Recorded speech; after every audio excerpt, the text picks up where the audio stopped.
My name is Carol Dunklin. I'm here to welcome you to the webinar and our SMIC overview. I currently work at GE Aerospace. I have over 29 years of manufacturing, engineering, and quality experience within the industry. I am also the RM13005 and 9 SMIC leader. So today we are recording today's webinar, and by you attending, you have accepted being recorded. We will distribute the video link at the close of the webinar, and it also will be posted on the website. We will take questions at the end using the chat feature, but please remain on mute to prevent any background noise. And please don't put your phone on hold because it also could create background noise. Okay, so our presenters today are myself. I've currently been with the SMIC for 2.5 years. We have Matthew Bradbury from Rolls-Royce. He's been with the SMIC for 3 years. He's the head of global quality and audit and regulatory compliance. He's 27 years advanced engineering experience. We also have Michael Snyder from CPP. He's the director of quality, 48 years in the aerospace sector, holding various positions, including R&D, production planning, and quality leadership roles. And he's been on the SMIC for 5 years. Okay, here's our agenda. A brief welcome, our audit SMIC overview, what the reference manual contents, and some history and how to get started guide, completing the self-assessment, even a walkthrough of how to download the Excel file, upcoming changes to the new assessment tool for chapters B and C, and a brief note on 13005 RICS template, questions, and then summary and close. So first and foremost, let's join Slido. I know some companies may have a firewall, so I will allow you time to join. But the first question is, where are you located? We are a global industry, and I know there may be people all around the world that may be joining in, so I appreciate if anybody's on the far Asian coast, as far as Japan or China, and if they are joining at a very, very late time period. Thank you so much for that sacrifice. All right, we have France and Ohio is reigning supreme. Okay, the UK, USA, okay. So this is Milind here. Good morning. How to add, I'm joining from USA, but how to add in this? Just put in a chat. You'd use the Slido QR code. QR code, but then I have to download from my mobile because I don't know. Well, don't worry about it, sir. We're just trying to do a quick snapshot of who all is actually joining, but thank you so much for asking the question. Looks like we have 142 people on, and if others are experiencing an issue as well, then I know it's probably going to be. So Connecticut is reigning supreme. That's interesting. Troll Hodden, okay. Well, as you can see here, we have people from all over the world. Japan, wow, there's the sacrifice right there. That's the one I was talking about. Thank you so much for joining. I know that's really, really a sacrifice. All right, let's keep on going. What org type are you representing? And if you do multiple ones, choose the one that has the most requirements. Okay, this is where the fun begins to see exactly who we are presenting to today.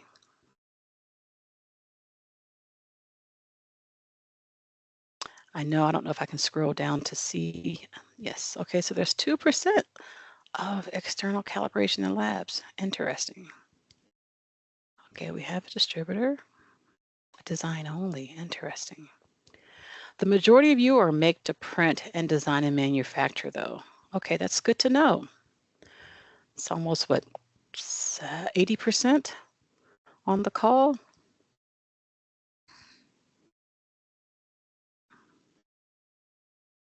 I'd like for this one to go just a little bit longer. So I know we got 90 people. If it stops at 90, that's fine. Okay, that's a good subset to know exactly who we're presenting to. All right, next, this is the hard one. What's your compliance status? You can use the old checklist, or if you downloaded the new checklist, we'd like to know exactly where you are. It's comforting that 76 to 100%. It's very comforting. All right. 21 to, okay. Interesting. Okay. We'll let that keep on going. Since 90 people responded to the previous one, I'd like to kind of get a really good subset of what we're dealing with here. It looks as though even for the design and manufacture and make to print, we still have about maybe over 50% that probably still is maybe not fully compliant. Okay, that's good. Okay, so the SMIG overview, if you don't know, SMIG stands for Subject Matter Interest Group. And what that is, AESQ has provides guidance. We have reference manuals for each portion of 13,100. With Rev A now, all of the reference manuals are being updated. Currently, 13,005 is in the ballot process, but these are to support 13,100 requirements. These particular ones provide audit guidance, and they help you maintain a self-assessment checklist for 13,100. Please note these links do require info prior to download, but they are all free resources. We also have a LinkedIn community of practice that you're able to join. We would love for you to be there. A lot of updates happen on the LinkedIn community of practice. Sometimes we have polls. So we are always trying to pulse the supplier base and get some info on what is it that you need, how can we support you, and then just comment what's not working. We would like to know exactly more feedback. Here is our group. As you see, there are various companies represented throughout the industry that showcase their support and commitment to AESQ. You may see some of your customers. You may be part of these member companies. So thank you so much if you are on. I know some members of the SMIG are on, so they are going to be willing to help with questions at the end. All right, I'm now going to hand it over to Matthew Bradbury. Matt? Yeah, thanks, Carol. So good morning, good afternoon, good evening, everyone. So Matt Bradbury here, so I'm the Head of Global Audit at Rolls-Royce. So what I'm going to take you through over the next few slides is the RM contents and history around RM13009.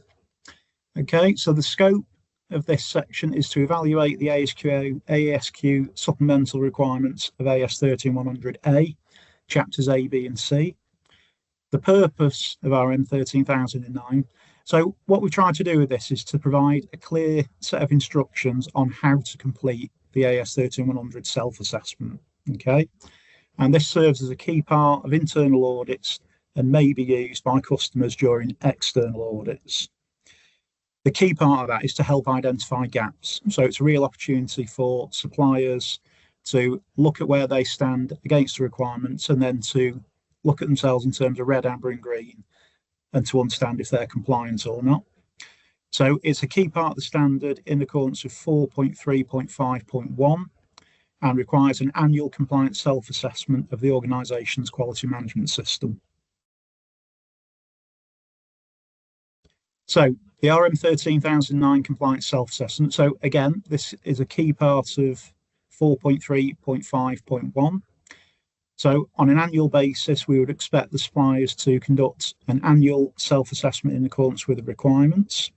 And this covers the full scope of the quality management system. And they are fully included within this. And we'll get into a bit more detail, the actual checklist itself, as we go through the slides. We can skip to the next one, Carol. There we go. Perfect, brilliant. So step one of the process. So this is how to get started. So step one, and the most important one, is actually to purchase a copy of AS13009. When we send out a copy of this pack, you'll be able to follow the link that's in the pack, and that will take you straight through to the SAE website. And then when you get there, if you just follow the online instructions, then you'll be able to purchase a copy of the standard for your organisation. Next, please, Carol. So the second step of the process is, as a business, you need to select a facilitator. Okay, so it's recommended that that person, so whoever is nominated to be the facilitator, has completed the relevant training. So they have completed the AS13009 requirements course and/or the quality foundation course. Step three would be to establish a cross-functional team. Really, really important. You know, this is highly recommended. What this shouldn't be is a quality person sat in an office somewhere completing this. But you know, what we suggest is you pull this together, pull a cross-functional team, pull all the required people in from operations, quality, from your supply chain, from your engineering, from program management. It's really important that you approach this as a cross-functional organisation to make sure that you answer it as accurately as possible in line with your QMS. Okay. Step four, you need to determine what type of organisation you are. So within the standard, we've put a guidance table up for you to actually establish what type of supplier you are. If you need help with this, you know, you can talk to your customers or peers, but really important that before you begin the process that you understand what organisation type you are, and that will then determine the scope of the requirements to AS13009.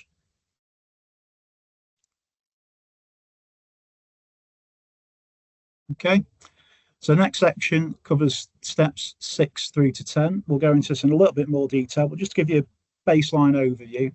Steps 6 through to 10.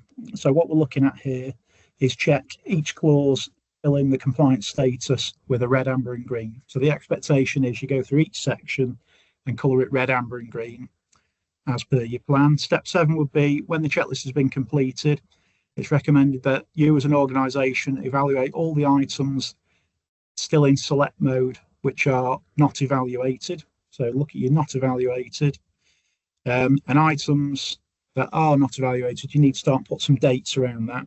Or if you've got items where you're an amber or a red, you know, you need to start thinking about what's that date in which you're going to become compliant. Step 8 would be if you've listed any as not applicable, you'd need to provide full justification for why they are not applicable to your organisation type. Okay, so really important that if it is not applicable, we put an explanation behind that. Section 9 would be, so determine the frequency for meetings and reviews. So really important. So as you've gone into the detail of this and you've taken the time to look at whether you're red, amber and green, it's really important to then get the cadence in the diary with the cross-functional team, looking at all of your open items and actually putting some tangible and achievable dates around those for when you're going to become compliant. Okay.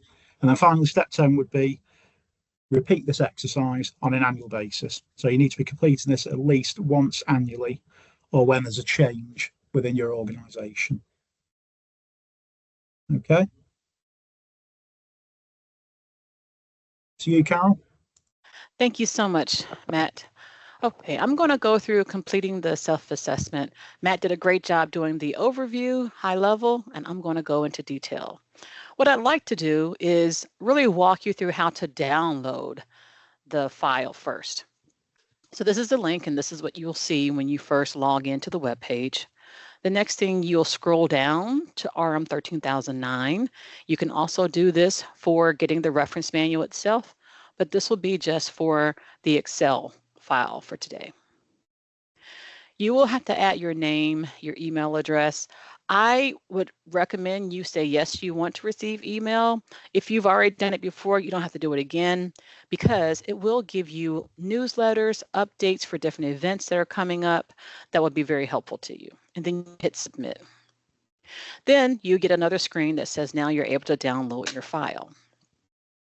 When you first open the file, it will come to the disclaimer that says this is as is, and it may be reproduced, so you can modify this, but you cannot use it against SAE that could potentially harm it. You can't post it on your website, things of those lines, but you can use it internally for sure. Next, you will see the different tabs. You'll have Chapter A, Chapter B, Chapter C, and you want to start with Chapter A to get started. So this is in the reference manual, but basically this is an explanation of the header. You have the name of your company, the org type.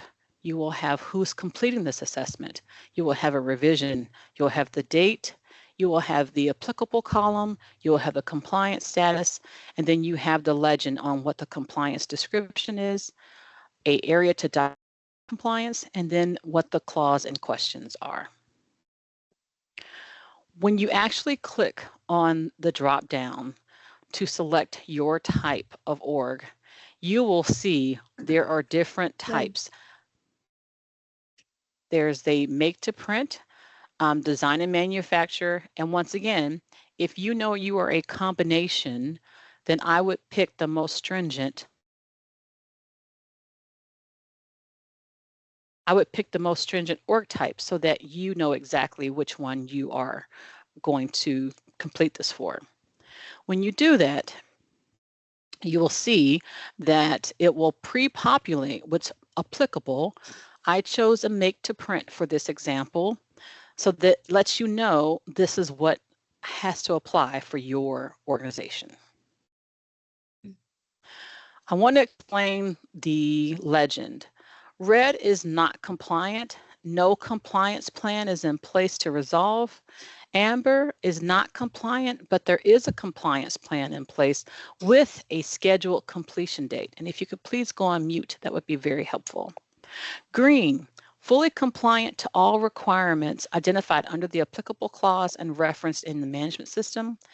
NA is not applicable to the scope of the activity being carried out. And then select. This is new. This is now saying that this is going to be pending a compliance review. It means that the status is in review and not evaluated. It is not the same as not compliant, because it could be compliant. You just haven't addressed this particular clause yet. The expectation, if it is not evaluated, that it would have a compliance plan in place as to when you will review this clause. You can freeze the panes. One of the things I like to do when I'm completing a checklist is to actually have this header in place as a reminder until I get familiar. So this is to kind of show you how to do a freeze pane. You just highlight row 11, you click on freeze panes up here and click this, and then now you will see a line that will allow you to scroll through all of the clauses and keep the legend in your line of sight. So you want to provide enough detail because you may want to show this file to leadership, to customers. I know since I'm GE, I know I will want to see your compliance assessment for next year to see what your compliance status is. All right, when you go to the B tab, this does not pre-populate with who completed Chapter A, because Chapter B may be by a different member of your organization. It may be done on a different date, and it may also have a different version. So this is specific just to B and C for both tabs. When you go to the result table, you will see a % compliance amount. I just pre-populate with a few things, but here I want to explain. It will highlight the number of green areas, amber, red, what's still pending compliance, what's NA, and it will give you a compliance score. It is recommended to try to get to 75%, and of course, we are always working to 100%. Next will be pie charts and spider graph charts. Once again, this does pull over the percentage, but it doesn't do the date and version because of chapters B and C. For your compliance plan, there's one thing I need to make sure that you are aware of. When you put your revision date versus your completion due date, make sure they don't disagree, meaning that in order for this to stay open, your revision date has to be sooner than your completion date. If you did change your revision date and not your completion date, it will automatically show that this is overdue since it hasn't been closed. Next, when you go and do your self-assessment change history, you will have to move this box over and you will complete the initial assessment, who did it, and if you want, you can also add the other versions of chapter B and C to be more specific. I will now turn it over to Mike Snyder. Mike, are you ready? Yes, I am. Good morning, good day. My name is Michael Snyder. I'm a Director of Quality for Consolidated Precision Products, and I've been with the SMIG team pretty early on in the process. My discussion is going to focus on the compliance assessment, RM13009, and the upcoming changes, and also the quality audit methods, RM13005 changes. Okay, next. RM13009 was just released in August of 2025, and we discovered that there are still improvements that need to be made with Chapter B, the APQP part, and Chapter C, the preventive defects tools. The reason this happened is the individual shall statements that you see in Section A do not appear in chapters B and C. If you look at the right-hand side, you'll only see the main title headers in those part of the checklist. The problem this causes, it provides limited guidance to suppliers to complete that assessment. All the nuances within those sections is not detailed like you see in Section A. And as a result, that provides limited standardization for the AESQ member to do their assessments and their audits. And it also lacks sufficient level of detail to identify and document any individual compliance gaps. And as a result of that, it doesn't provide sufficient discrimination for the compliance scoring. Next. The reason this happened was in the RM13009 was moved to the audit SMIG group in 2025. And also in 2025, we had the mandatory leadership rollover, and we had new company members join the SMIG team as well.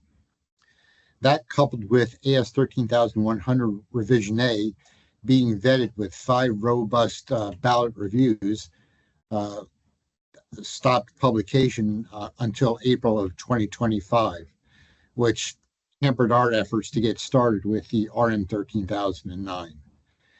As a result of that, the SMIG group prioritized Section A to ensure timely alignment with 13100 Revision A, allowing the assessment to begin right away.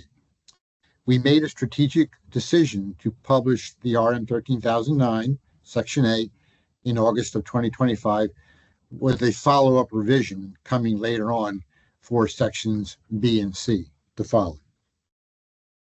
Next. The improvement needs that have to happen is we need a lot of input from the experts in the SMIG groups from APQP, PPAP, and defect prevention.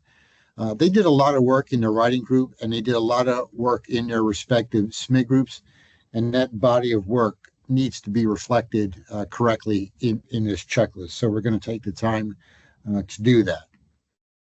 So next, please. The time frame is we have secured those experts to work with us to get this checklist updated. That work is actually going to happen next week in Germany with a face-to-face meeting. So hopefully that work will be completed. And then we're looking at a target date of December 2025 to that being released, as long as it gets through the balloting process and the publishing process. Want you to please note that you still can be complied by the required day of January 1, 2026, using the existing checklist as written. Okay, next, please. I'm going to go over some brief notes on RM 13005, some editorial changes and other changes. The risk assessment template, which you see here, is no longer Appendix B. It is now Appendix A. That was modified by adding some additional audit types. It includes process measurements. It includes changes impacting the organization and customer impact risks. It's a great tool to get started with. It's easy to use. It automatically populates once you put some risk numbers in it, and it can be expanded to meet the needs for your particular application. Next, please. Just some editorial comments and clarifications for RM 13005. Some definitions were added in section 1.1, which defines the audit roles and terminology. 1.2 put in the get started sections, how to get started. And it's now in full alignment with 13,100 revision A. As part of that, it removed the annual audit report. It used to be Appendix X. That's no longer required. Editorial that was retitled to Quality Audit Methods. The terminology of Quality Management Systems audits was changed to Quality System audits. And the audit program sections and graphic was also removed. It was the swim lane that required processes to be audits every 3 years. That was somewhat confusing, so we deleted that. In section 2, paragraph 2, we gave some clarification. All internal audits or external audits can be conducted by a qualified auditor, with lead auditor providing oversight into these activities. And a witness audit results in basic audit skills, can qualify you for any audit type. You don't have to do a witness audit for audits for quality systems audits, process audits, product audits, or special process. One witness audit satisfies all those categories. But there is additional guidance in 7223 and 7224. Also, Section 2, Paragraph 3, for special process audits, certified experts that are also qualified auditors can conduct that audit, but it is still recommended that the audit team may be needed to prevent the conflict of interest if the level 3 or expert conducts that audit. It's always best to have an audit team when this occurs, but that's the way you work that type of an audit. So that's it for me, and I'll hand it back to Carol. Thank you. Thank you, guys. Once again, I want to remind you that with the new Rev A, the expectation is for all of the companies to be compliant by January 1, 2026. You can use the Chapter A self-assessment that's there to help with that, for sure. But now we are ready for questions.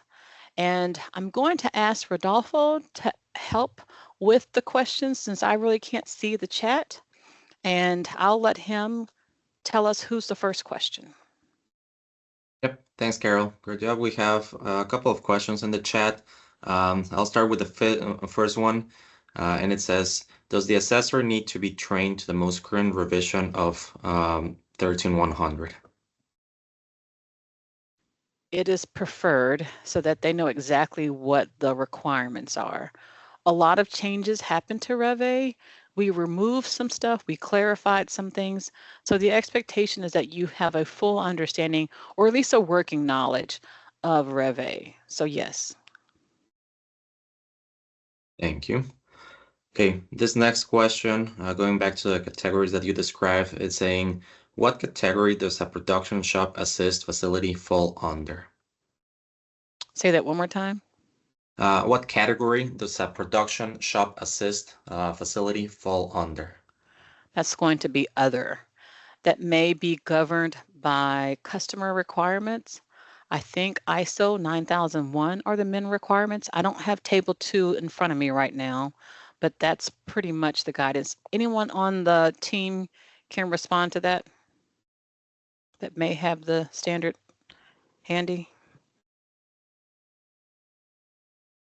I think you're right, Carol. Yeah, so the thing is, with production assist, you are going to be governed by whoever gives you your PO. If they flow down 13100, they may flow down a certain aspect of 13100 that's specific to the service that you're providing. Let's say you are providing some type of verification. If you're a lab, if you are doing a assembly, that's the only thing I can think of production assist that may help. Other aspects would be like special processes. If you're non-conventional machining, that could be a production assist. There are certain things that will apply, but you would have to talk to the PO purchase holder to actually ask them, purchase order holder, to ask them exactly what aspect of 13100 applies to you. Great question, though. Perfect. Thank you. There's a couple of questions, and I think there is some clarification needed. The attendees are asking pretty much when's the latest revision of AS 13100 going to be available, and if that's revision A or B. There seems to be some discussion regarding is the latest revision A, B, and when was it released, or when will it be released?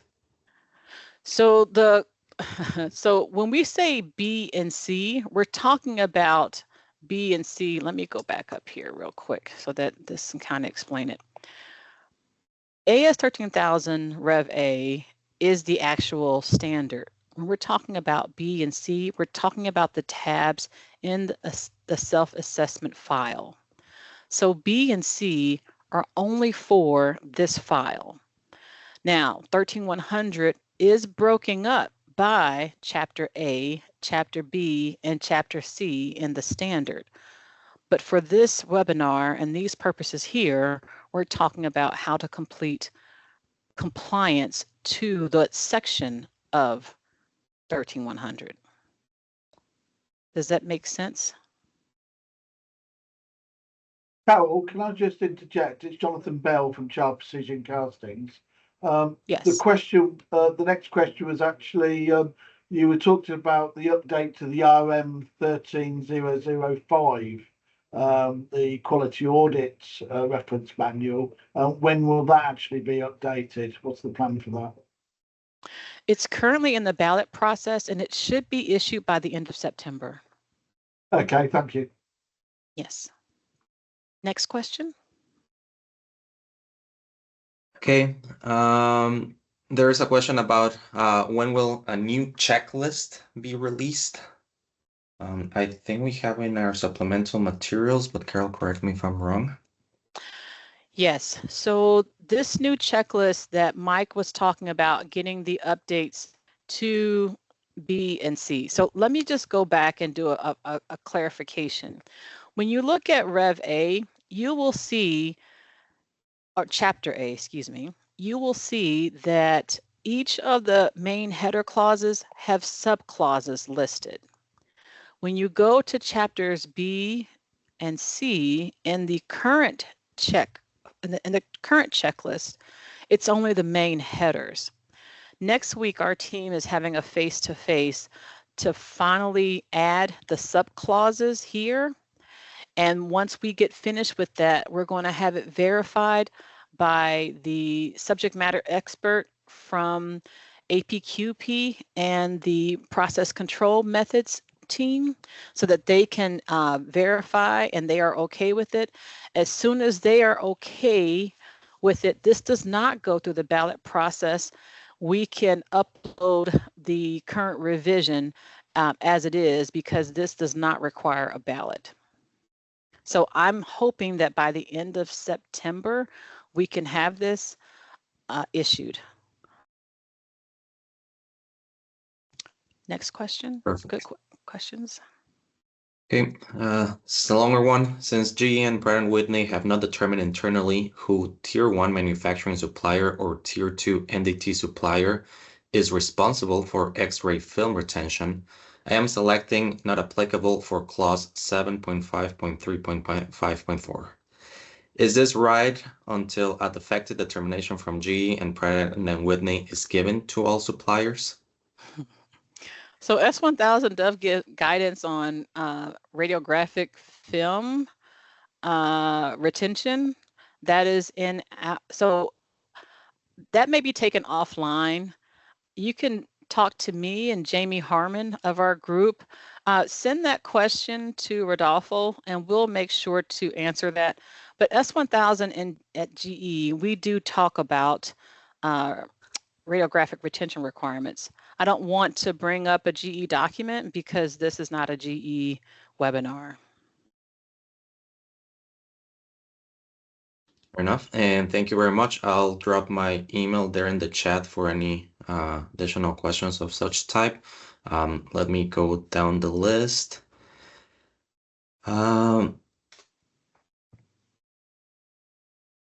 Okay,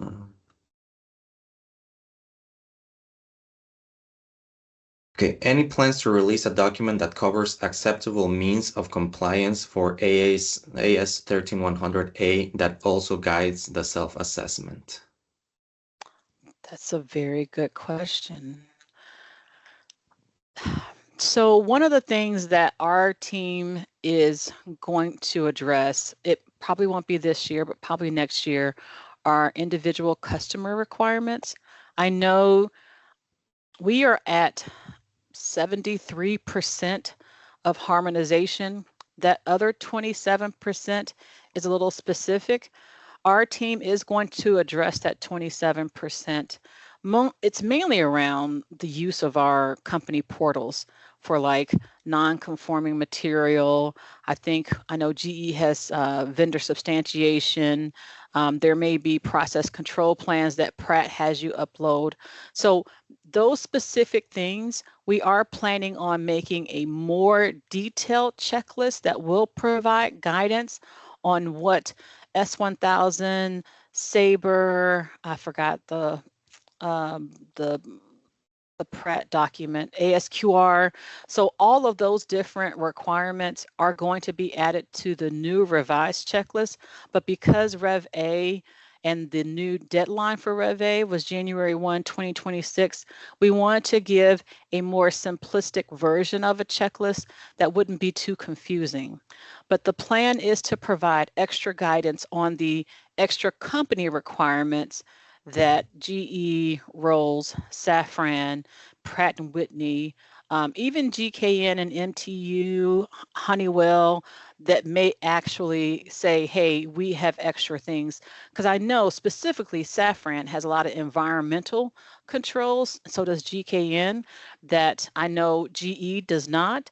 So we are going to provide that type of guidance in a more thorough level checklist, but that's coming in 2026. Awesome. Thanks, Did that answer the question? I hope it answered the question.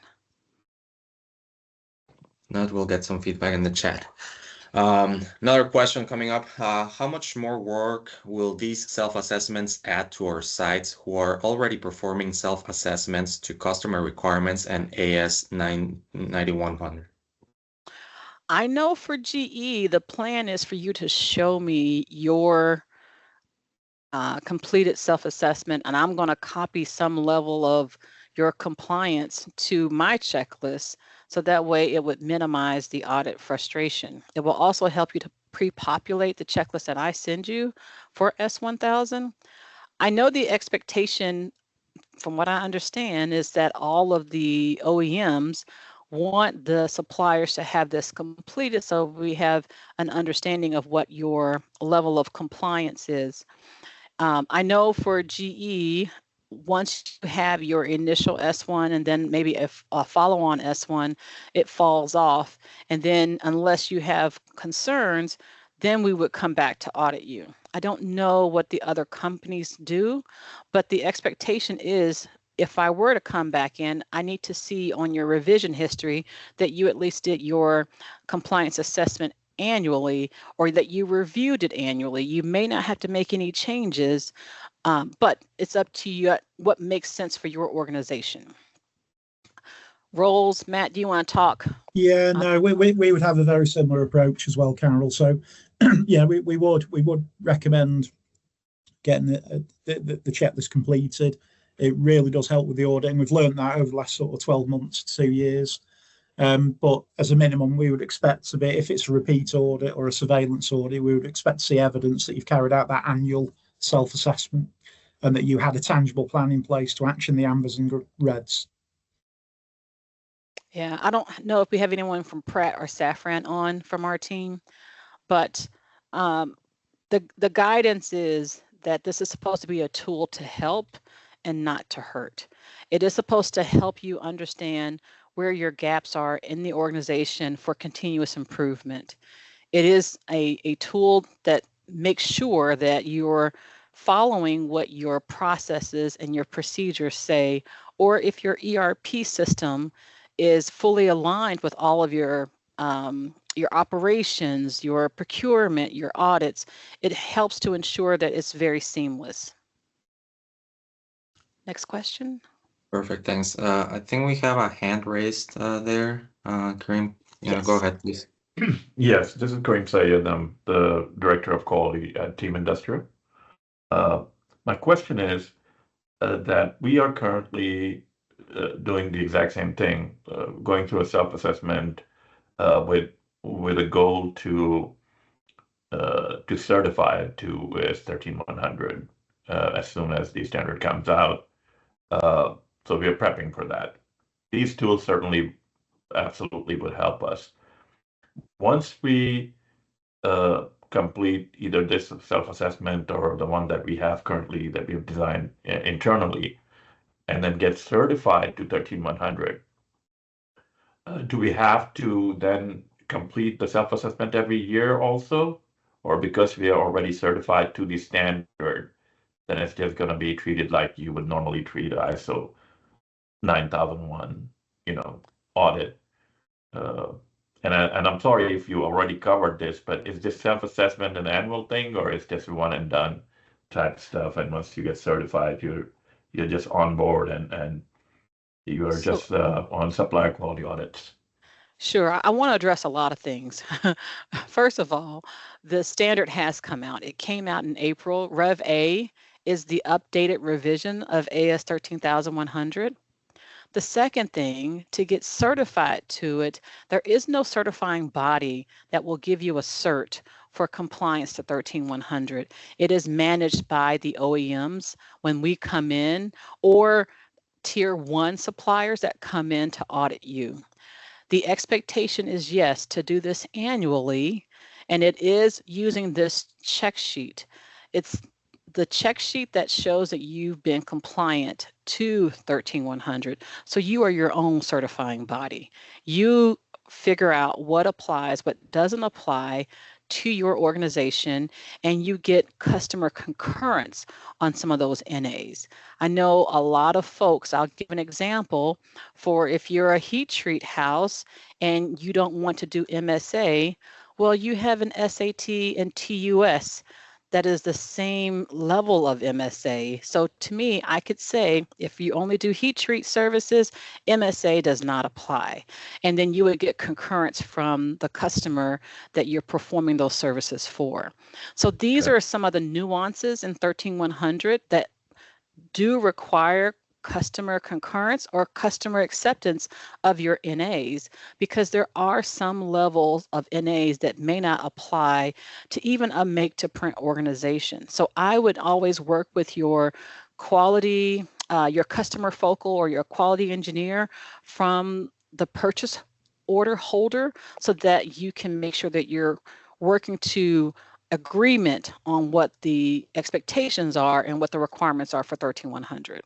Did that explain a lot? Because I was kind of concerned. You talked about the certification piece. Yeah, so it does explain it, but in the long run, this right now, as I understand what you're saying, like the nuclear consortium, it's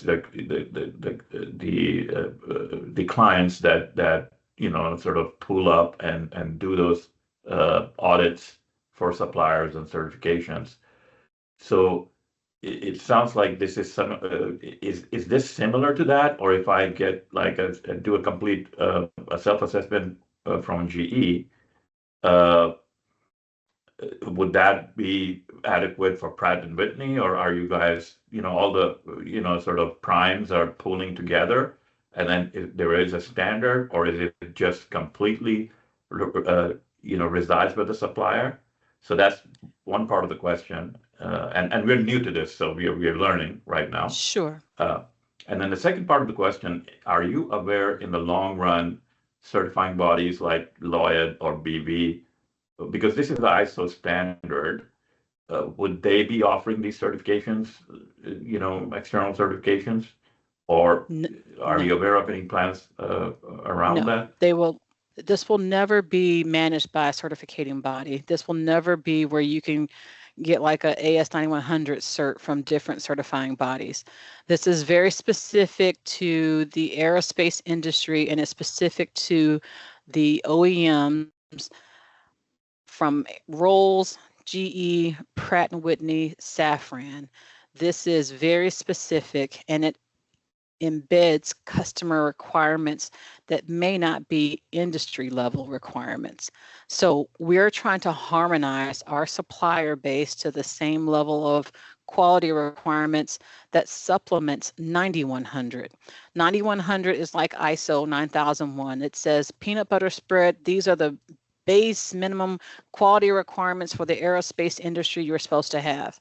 13100 says, okay, I'm going to add some jelly or jam to this sandwich from a 13100 perspective that says we have extenuating customer requirements that we've harmonized, that we all say we all can use, that we now want to have the peanut butter of the AS9100. 13100 is now your jelly or jam to make sure that your sandwich is complete when you're making that peanut butter, that PB&J. So this is supplemented to, you have to have the base 9100, and this is supplemental on top of that. It depends on your org type from table 2. There may be ISO 9000 requirements. There may be just customer requirements. I know if you're just a special process house, you have NADCAP requirements, which is AC 7004. So you may not actually have 9100. So it may be a little different. That's where you need to work with your customer on figuring out what is the actual alignment. Ask for, I know for GE, it would be a S1000 audit. What applies, what doesn't apply. You can work with your auditor on figuring out how to complete the self-assessment as it relates to GE, but it will be different for each OEM. The goal for our SMIG is to make sure that the next time we do have a meeting, what will happen is you will have, in addition to all these different tabs, you will have company requirements. You will have GE, you will have Safran, you will have Pratt & Whitney, you will have roles, and you will see exactly what the extra requirements are that are needed. And then when one of us comes in, all we need to do is see this self-assessment file, and that would be successful. I can upload your version of it into my system, and I'd be okay. I don't know what the plan is for other member companies, but I know for GE, that is what our ultimate plan is, to make it easier for the supplier and easier for us. Yeah, no, this helps immensely. This clarifies a lot. Thank you.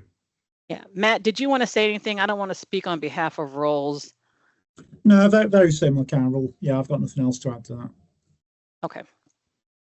Thank you. This is a very good question, though, for teams. I know you do a lot of work for us here in Cincinnati. So if you do need anything, you can always email me. You may know my email address, but if not, you can email Rodolfo, and then he can filter your question to me, and I'd be more than willing to walk through an example with you if you needed that for GE's purposes. You, we would definitely reach out, and I'm sure we can use your guidance Yeah, that's for internally, we're GE trying to only now. harmonize. We have like 6-7 districts, and instead Okay. of we're standardizing our approach from a corporate level. Okay. But there are a lot of nuances to this thing. So Sure, but this this is will only not be as for simple as GE. You would have to do that for 9001 each of or your AS customers, though. 9100. So Sure, yeah. but you have to do it for each of your customers, though. I can only speak on behalf of GE. Yeah. Okay. Yeah, no, I understand. Okay. Thank you.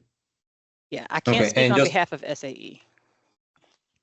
Just a reminder for everyone, this presentation, the video recording will be shared. So I will be sending an email to all of the attendees. If there is any further questions, please feel free to reply to that email. I know we have a couple minutes left, so I'm gonna just take the next 2-3 questions that I see, if time permits. So next question. Will there be upcoming notices from the various SMIC teams, for example, a PQP, working together to develop the check sheet that incorporates PPAP? Say that question one more time. I think I missed it. Sorry. Yeah, no, and I think I can answer this question. This is asking if there'll be upcoming notices from the various SMIC teams to develop check sheets that incorporates PPAP. Yes. We will be announcing further webinars. So they will be announced in the website and social media. And in those webinars, you'll see if it relates to the specific topic of interest. And sorry, Carol, I think I cut you off there as well. No, I was going to say it would behoove you to attend the Houston conference, a supplier conference that's going to be held in October. A lot of the SMIGs are available there, and they usually will have workshops. Well, this year we'll have workshops specifically. APQP will have one. Our audits SMIG will have one. The defect prevention tools team will have one. So it's very beneficial to come to one of the conferences. I know for 2026, the plan is to have some virtual conferences. I would really ask you to join or attend one of those. I think that would be very beneficial in really demystifying all of the confusion that may be surrounding 13100 compliance. Yeah. Another question, what category does non-destructive testing company with NADCAP accreditation fall under? That would be type 4, special process. Type 5 is raw materials. So type 4, I know that there's an ongoing issue right now with AESQ and NADCAP on a collaboration on a streamlined guide for compliance to 13100.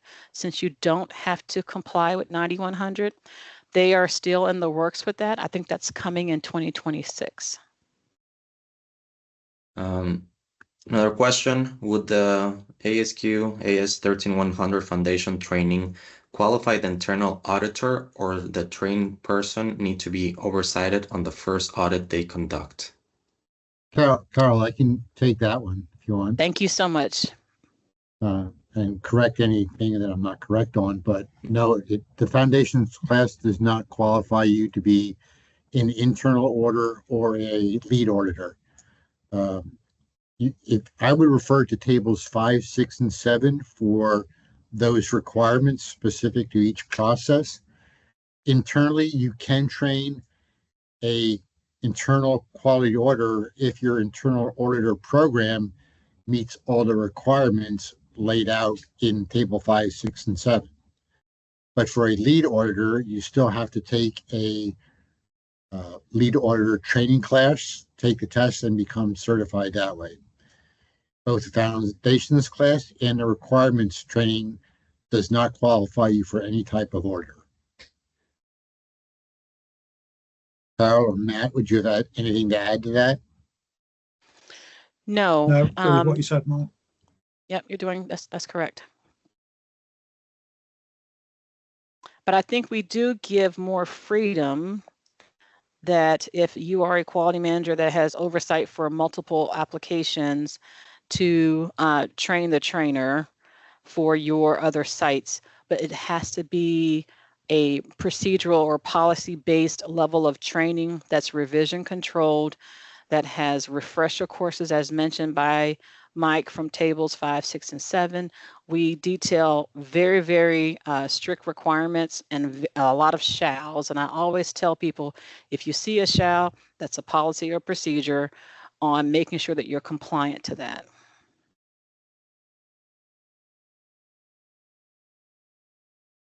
Okay. Perfect. Thank you.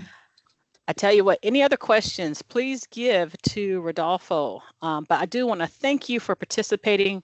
This has been a very, very good webinar. I want to give you time to go to your next meeting. Thank you so much. I hope you enjoyed this, and I look forward to seeing you at the Houston conference. Thank you so much. Brilliant. Thanks, everyone.